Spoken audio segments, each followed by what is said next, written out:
नमस्कार मंडळी, welcome to निराली माय चॅनल. श्री गणपतीला वंदन करून ज्येष्ठा गौरीची कहाणी आपल्याला सांगते. एक आटपाट नगर होतं. तिथं एक गरीब असा ब्राह्मण राहत असे. एके दिवशी काय झालं, भाद्रपद महिना आला. घरोघर लोकांनी गौरी आणल्या.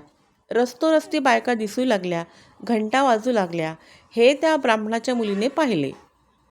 मुलगी घरी आली आणि आईला सांगू लागली, आई आई आपल्या घरी गौर आण.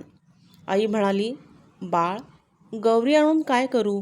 तिची पूजापत्री केली पाहिजे. आपल्या घरात तर काही सामान नाही. तस्तलीजवळ बाजारातले सामान आणावयास सांग. सामान आणले म्हणजे गौरी करीन. मुलगी तिथून उठली, बाबाकडे आली. बाबा बाबा बाजारात जा, घावन घातल्याचे सामान आणा म्हणजे आई गौर आणील. बाबाने घरात चौकशी केली. मुलांचा नाद ऐकला. मनात अतिशय दुःखी झाला.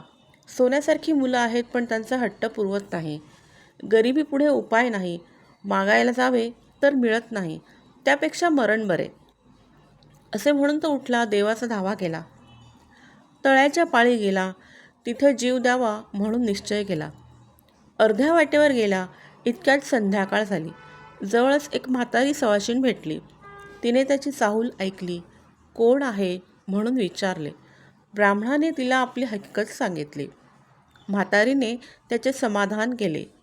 बोधाच्या 4 गोष्टी सांगितल्या. ब्राह्मणाने म्हातारीला घरी आणले. बायकोने दिवा लावला. चौकशी केली. ह्या पाहुण्याबाई कोण आहेत म्हणून विचारले. नवऱ्याने आजी आणली आहे म्हणून सांगितले. बायको घरात गेली. आंबिलीकरता कण्या पाहू लागली. तो मडके आपले कण्यांनी भरलेले दृष्टीस पडले. हिला मोठे नवल वाटले. ही गोष्ट तिने आपल्या नवऱ्याला सांगितली. त्यालाही मोठा आनंद झाला. पुढे पुष्कळ पेच केली. सगळ्यांनी पोटभर खाल्ली.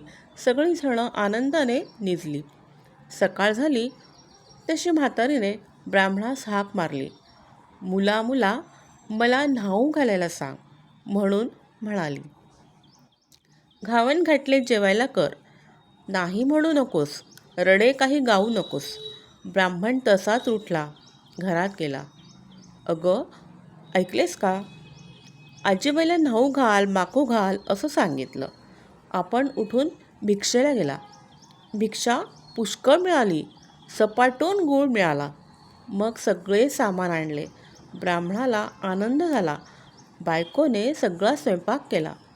सर्वजण मुलाबाळांसुद्धा पोटभर जेवली. म्हातारीने ब्राह्मणाला हाक मारली. उद्या जेवायला खीर कर म्हणून सांगितले. ब्राह्मण म्हणाला, आजी आजी मी दूध कुठून आणू? तशी म्हातारी म्हणाली, तू काही काळजी करू नकोस. आता उठ आणि तुला जितक्या गाई म्हशी पाहिजे असतील तितके खुंटे पूर. तितक्यांना दावी बांध. संध्याकाळी गोरज मुहूर्तावर गाई म्हशींची नावे घेऊन हाक मार म्हणजे त्या येतील, तुझा गोठा भरेल. मग त्यांचे दूध काढ. ब्राह्मणाने तसे केले. गाई म्हशींना हाका मारल्या. वासरांसुद्धा त्या धावत आल्या. ब्राह्मणाचा गोठा गाई म्हशींनी भरून गेला. ब्राह्मणाने त्यांचे दूध काढले. दुसऱ्या दिवशी खीर केली. संध्याकाळ झाली तशी म्हातारी म्हणाली, मुला मुला मला पोस्ती कर. ब्राह्मण म्हणाला, आजी तुमच्या कृपेने मला सगळं प्राप्त झाले. सगळं काही मला मिळालं आहे. आता तुम्हाला पोस्त्या कशा करू? तुम्ही गेलात म्हणजे हे सर्व नाहीसे होईल. म्हातारी म्हणाली, तू काही घाबरू नकोस. माझ्या आशीर्वादानं तुला काही कमी पडणार नाही. ज्येष्ठा गौरी म्हणतात ती मीच. मला आता पोस्ती कर. ब्राह्मण म्हणाला, हे दिलेले असेच वाढावे, यास काही उपाय सांग. गौरीने सांगितले, तुला येताना वाळू देईन. ती साऱ्या घरभर टाक. हंड्यांवर टाक, मडक्यांवर टाक, पेटीत टाक, फडताळांमध्ये टाक, गोठ्यात टाक. असं केलंस म्हणजे कधी कमी पडणार नाही. ब्राह्मणाने बरे म्हटले. तिची पूजा केली. तेव्हा गौर प्रसन्न झाली. तिने आपलं व्रत सांगितले की भादव्याच्या महिन्यात तळ्याच्या पाळी जावे. 2 खडे घरी आणावे. ऊन पाण्याने धुवावे. ज्येष्ठा गौर आणि कनिष्ठा गौर म्हणून त्यांची स्थापना करावी. त्यांची पूजा करावी. दुसरे दिवशी कोडे घावन करावे. तिसरे दिवशी खीर पोळीचा नैवेद्य दाखवायला हवा. सवाष्णीची ओटी भरावी, नेसायला द्यावे. संध्याकाळी हळदी कुंकू वाहून बोळवण करावी, म्हणजे त्याला अक्षय सुख मिळेल, संतत संपत मिळेल. ही 60 उत्तराची कहाणी. 5 उत्तरी. देवाच्या द्वारी, गाईच्या गोठी, पिंपळाच्या पारी, सुफळ संपूर्ण. Please like, share and subscribe निराली माय चॅनल. थँक्यू.